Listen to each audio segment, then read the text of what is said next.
क्या आप लोगों ने कभी सोचा है स्पेस की आवाज कैसी होती है?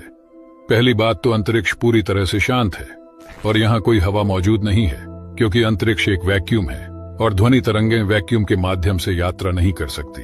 लेकिन फिर भी अंतरिक्ष में मौजूद रेडियो वेव्स द्वारा वस्तुओं की आवाज को सुना जा सकता है और वैज्ञानिकों ने इसी तरह स्पेस से आने वाले रेडियो वेव्स को साउंड वेव्स में कन्वर्ट किया।